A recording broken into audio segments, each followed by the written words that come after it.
Alors, bonsoir. Mais avant d'aller plus loin, déjà, désacralisation, démystification de l'image, quoi. Parce que c'est important d'assouplir cette espèce de rigidité intérieure propre à une certaine image qu'on voudrait donner de soi et qui nous rend la vie dure, en fait. Surtout pour passer des messages qui n'ont besoin de rien d'autre qu'un canal vaste et souple. Donc voilà.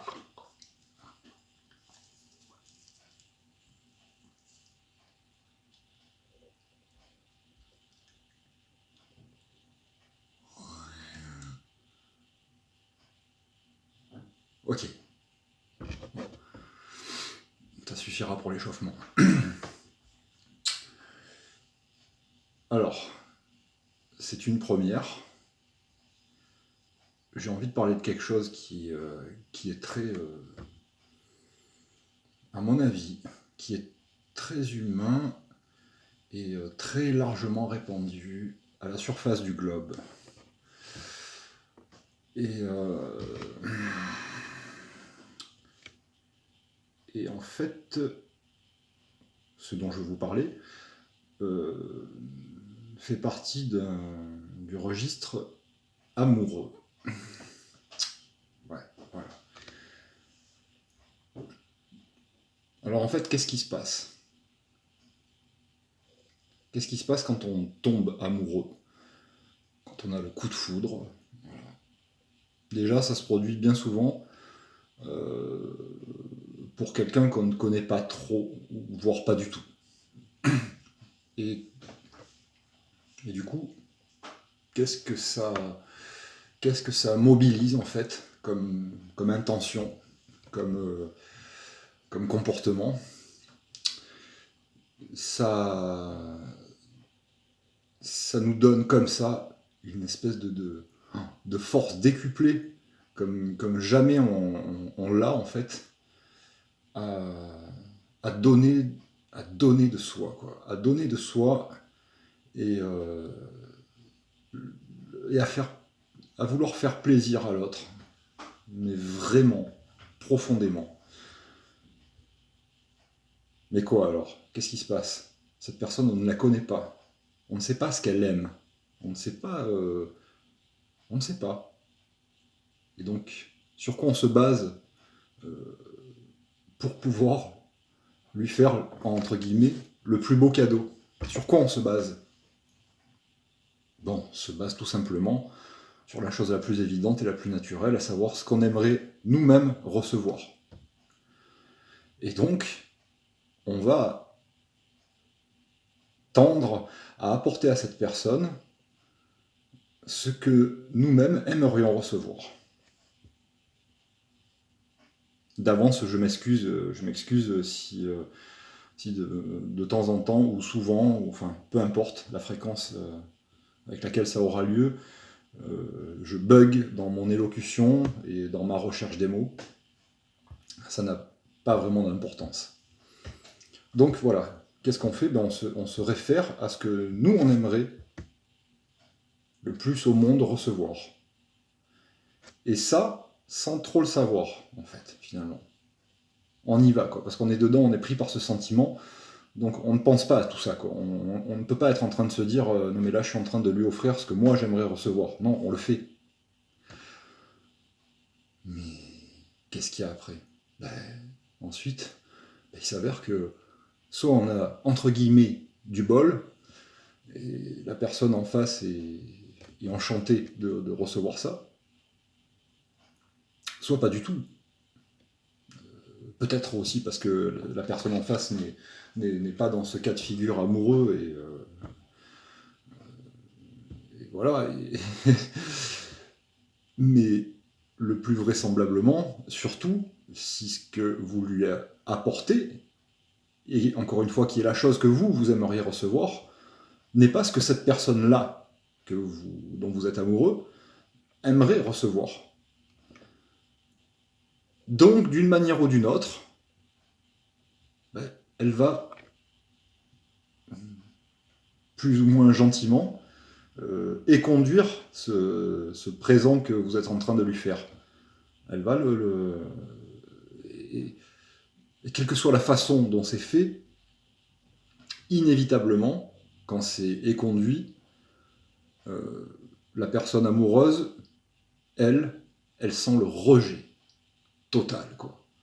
Au moment même où elle est en train de donner plus que ce qu'elle est.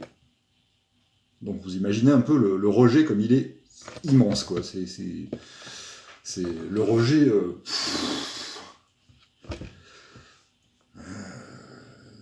Si, pour un peu qu'en plus on ait une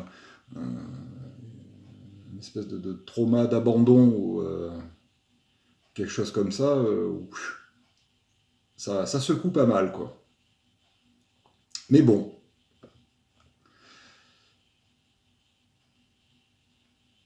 Alors là, bug, hein, mais je vous avais prévenu. Mais parce qu'il y a un lien en fait que j'ai fait, enfin qui s'est effectué dans ma petite caboche, et qui est le suivant, donc avec cette phrase que j'aime beaucoup, mais plus parce qu'elle me fascine en ce qu'elle contient de mystère que je sens, que d'une manière intellectuelle, quoi. Parce que franchement, l'intellect, je m'en bats un peu les cacahuètes, quoi. Vraiment. Petit message à tous les intellos, là, j'en ai rien à foutre de tout ça. Moi, ce qui m'intéresse, c'est l'affect et la logique de l'affect et l'incohérence de l'affect aussi. C'est très important. En tout cas, du moins, ce qui nous paraît incohérent en surface, parce qu'on le vit, on vit souvent des choses avec une impression d'incohérence, alors qu'au fond, il y a toujours une cohérence. Ça, j'en suis certain. C'est un petit peu une foi, ça. J'avoue que c'est une foi. Je suis convaincu qu'il y a une cohérence jusque dans les choses affectives qui nous paraissent incohérentes. Ouais. Et donc, je voulais faire le parallèle avec cette phrase donc, qui me plaît, et qui est aimer, c'est donner ce que l'on n'a pas à quelqu'un qui n'en veut pas. Ouais. Parce que c'est tellement vrai, en fait. Par rapport à ce que je vous ai dit tout à l'heure, si vous vous en souvenez, voilà le parallèle, c'est que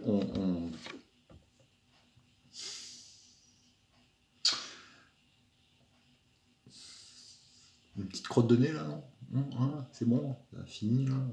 Avec l'image, tout ça, quoi, on s'en fout de l'image. Ce qui est important, c'est le message. C'est que quand donc on donne à la personne ce qu'on aimerait recevoir, effectivement, on est en train de lui donner quelque chose que nous n'avons pas. Parce que pour nous, c'est à l'état d'un truc qu'on aimerait recevoir.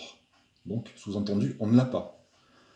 Et donc, on va refourguer, entre guillemets, cette chose qu'on n'a pas à quelqu'un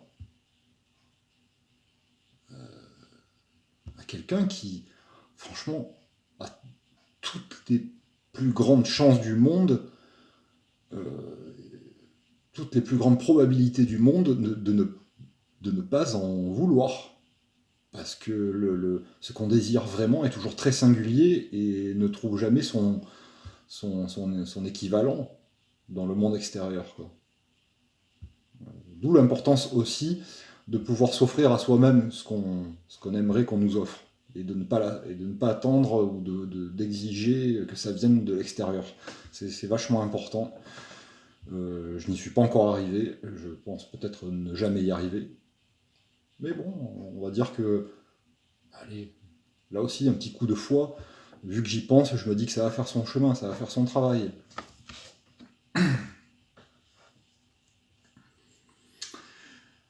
Et donc voilà, en fait, quand on fait ça, quand on donne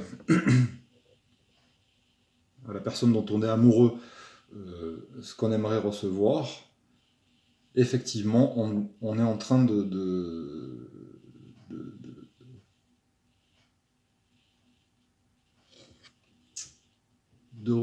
de refourguer une part cachée de soi, une part qui depuis toujours, quasiment, est voilée à notre capacité de la reconnaître. Donc, effectivement, ce cadeau peut être, pour une raison supplémentaire,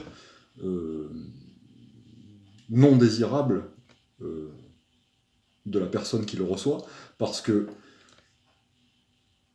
si jamais cette personne sent que vous êtes en train, quelque part, de profiter de l'opportunité de sa rencontre, de la rencontre que vous avez fait avec elle, pour glisser en elle quelque chose qui est vous, et pour que ce soit et pour que dans l'acceptation qu'elle en ferait, ça vous permette en fait inconsciemment de valider une partie de vous-même que vous ignoriez et que vous n'aviez pas reconnue. Donc c'est quand même tout à fait légitime que cette partie, que cette espèce de présent, ce cadeau soit refusé, soit écarté, quoi. Je trouve que c'est vraiment légitime quand on est on reste un petit peu lucide.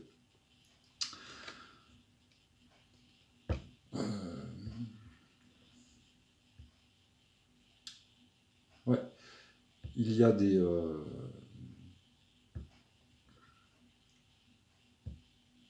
il y a donc des moments comme ça qui arrivent dans la vie de tout un chacun, j'en suis convaincu.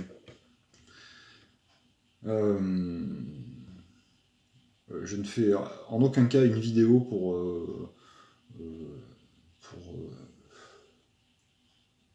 étaler une vérité quelle qu'elle soit, et encore moins pour conseiller ce qu'il faut faire ou ce qu'il ne faut pas faire.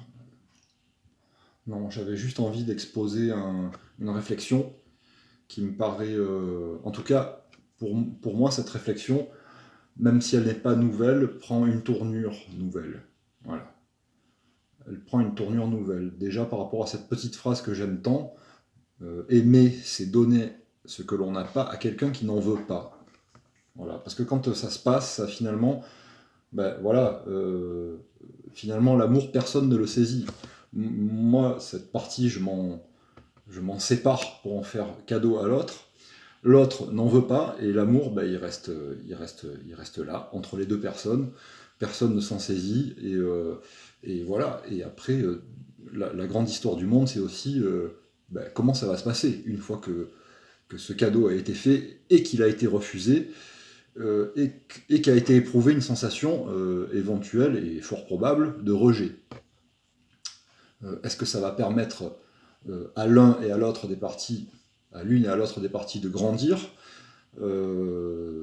en étant séparés ou ensemble, et si c'est ensemble, comment ça va grandir? Est-ce que c'est grandir dans le sens où la personne qui a vu son cadeau rejeté et qui n'a pas à aucun moment eu le soupçon que finalement c'est parce qu'il n'a pas pu se reconnaître à travers l'autre que ça lui donne cette impression de rejet.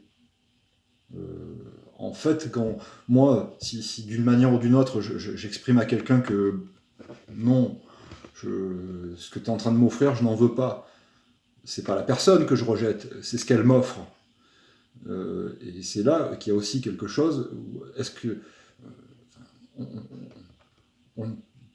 pas tout le monde, et pas à chaque fois, peut comprendre ou peut avoir le soupçon que ah oui, en fait, si je me sens dans cet état-là aussi atroce, c'est parce que je me suis identifié, et à raison,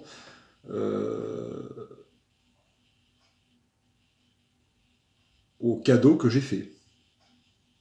Mais parce qu'en fait, effectivement, ce cadeau est une partie de moi. Donc c'est normal, en fait, que j'éprouve cette sensation de rejet, alors que c'est ce que je fais, c'est ce que je donne à l'autre qui est rejeté, c'est pas moi.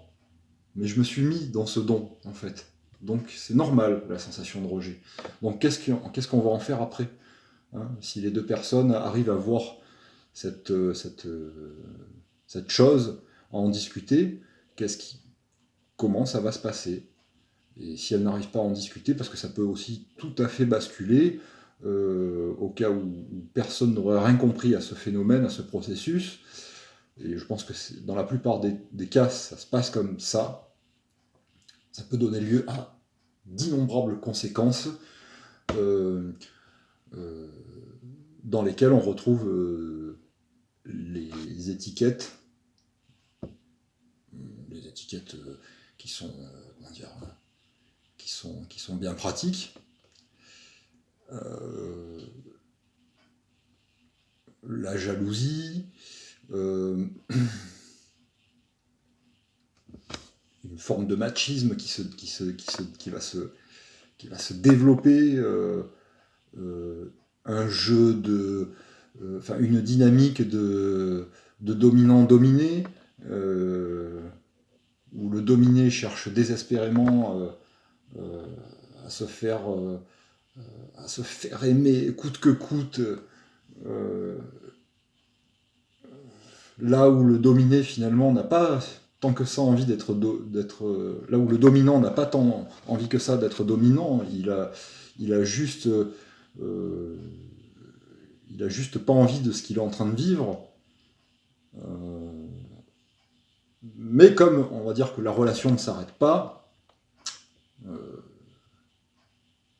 eh ben, en tout cas, ça va donner à la personne dite dominée le pouvoir d'être encore plus dominée, en fait, par un dominant qui n'est qu'en elle, qu'en cette personne.